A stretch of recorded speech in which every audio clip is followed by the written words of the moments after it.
Ravi okay ready sir. So ಮಾತೃ ಸ್ವರೂಪಿ ಚೆನ್ನಮ್ಮನವರು ಅವರ ನಿಧನ ಕೇಳಿ ನಮಗೆಲ್ಲ ಆತಂಕ. ಆರೋಗ್ಯ ಗಂಭೀರವಾಗಿದೆ ಅನ್ನೋದನ್ನು ನಾವೆಲ್ಲ ಮಾಹಿತಿಯನ್ನು ಹೇಳ್ತಾ ಇದ್ದೀವಿ. ಪೊಲೀಸರು ಕೂಡ ಚೆನ್ನಾಗಿದ್ದಾರೆ ಅಂತೇಳಿ ವರದಿಯನ್ನು ಕೊಡ್ತಾ ಇದ್ದಾರೆ. ಅಪಾರ ದೈವಭಕ್ತಿ ಇಡೀ ರಾಜ್ಯ ದೇಶದ ಒಂದು ದೊಡ್ಡ ಕುಟುಂಬಕ್ಕೆ ಹಗಲು ರಾತ್ರಿ ಎಲ್ಲ ಕಷ್ಟದಿಂದಲೇ ಸುಖದಿಂದಲೇ ಜೊತೆಯಲ್ಲಿದ್ದುಕೊಂಡು ಒಂದು ದೊಡ್ಡ ಸೇವೆಯನ್ನು ಮಾಡಿದಂಥ ಒಬ್ಬ ಧೀಮಂತ ಹೆಣ್ಣು.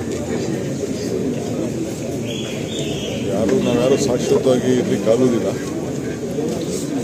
ಆದರೆ ದೇಶ ಮತ್ತು ರಾಜ್ಯದ ಅನೇಕ ರಾಜಕಾರಣಿಗಳಿಗೆ ಒಂದು ಮಾತೃ ಸ್ವರೂಪಿಯಾಗಿ ಸೇವೆಯನ್ನು ಮಾಡತಕ್ಕಂಥ ಶ್ರೀಮಂತ ದೇವೇಗೌಡರು ಮತ್ತು ಅವರ ಎಲ್ಲ ಮಕ್ಕಳ ಅವರ ಕುಟುಂಬದ ಯಶಸ್ಸಿಗೆ ಅನೇಕ ತ್ಯಾಗಗಳನ್ನು ಮಾಡಿದಂಥ ಒಬ್ಬ ಶ್ರೀಮಂತ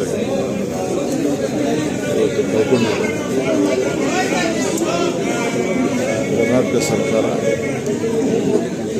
ಅವರಿಗೆ ಸರ್ಕಾರದ ಗೌರವದೊಂದಿಗೆ ಅವರಿಗೆ ಅಂತಿಮ ನಮನವನ್ನು ಕೊಡಬೇಕು ಅಂತೇಳಿ ನಾನು ತೀರ್ಮಾನವನ್ನು ಮಾಡಿದ್ದೇನೆ. ನಾಳೆ ಕ್ಯಾಬಿನೆಟ್ ಕೂಡ ಅಲ್ಲೂ ಕೂಡ ಅವರಿಗೆ ಸಂತಾಪ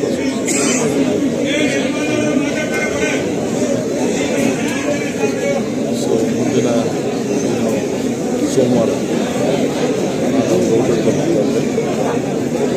ಅವರು ನಾಡಿದ್ದು ಅಂತ್ಯಕ್ರಿಯೆಯನ್ನು ಇಟ್ಕೊಳ್ಳೋಣ ಅಂತೇಳಿ ಆಸಕ್ತಿದ್ದಾರೆ. ಅಲ್ಲೂ ಕೂಡ ನಾವೆಲ್ಲ ಭಾಗವಹಿಸ್ತೇವೆ. ಸರ್ಕಾರದ ಎಲ್ಲ ಥರದ ವ್ಯವಸ್ಥೆ ಕೂಡ ಮಾಡಲಿಕ್ಕೆ ದೇಶದ ಪ್ರಧಾನಮಂತ್ರಿಯ ಧರ್ಮಪತ್ನಿ, ಮಾಜಿ ಪ್ರಧಾನಮಂತ್ರಿ ಧರ್ಮಪತ್ನಿ, ಒಬ್ಬ ಹಿರಿಯ ರಾಜಕಾರಣಿಗಳ ಕುಟುಂಬ, ಕೇಂದ್ರ ಸಚಿವರ ತಾಯಿ ಎಲ್ಲ ಗಮನದಲ್ಲಿಟ್ಕೊಂಡು ನಾವು ಸರ್ಕಾರದ ಅವರ ಆತ್ಮಕ್ಕೆ ಶಾಂತಿ ಸಿಗಲಿ.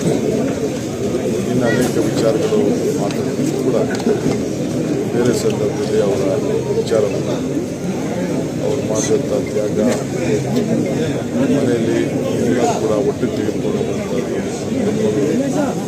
ಇಡೀ ನಮ್ಮ ರಾಜ್ಯದಲ್ಲೇ ಒಂದು ದೊಡ್ಡ ಎಲ್ಲ ಹೆಣ್ಣು ಮಕ್ಕಳಿಗೆ ಒಂದು ಮಾದರಿಯಾಗಿ ತ್ಯಾಗದ ಸ್ವರೂಪಿ ಅನ್ನೋದನ್ನು ನಾವು ಹೇಳಲಿಕ್ಕೆ ಬಹಳ ಚಿಕ್ಕ ವಯಸ್ಸಿಂದನೂ ಕೂಡ ನಮ್ಮ ದೇವೇಗೌಡರ ರಾಜಕಾರಣ ಸುಮಾರು 60-65 ವರ್ಷ ನಡೆದಿದೆ. ಎಲ್ಲ ಕೂಡ ಯಶಸ್ಸು, ಕಷ್ಟ, ಸುಖ ನಾವು ಎಲ್ಲರಿಗೂ ಕೂಡ ಪಾತ್ರರಾಗಿದ್ದಾರೆ. ಇದು ಭಾಳ ವಿಶೇಷ. ಅವರ ಆತ್ಮಕ್ಕೆ ಶಾಂತಿ ಸಿಗಲಿ.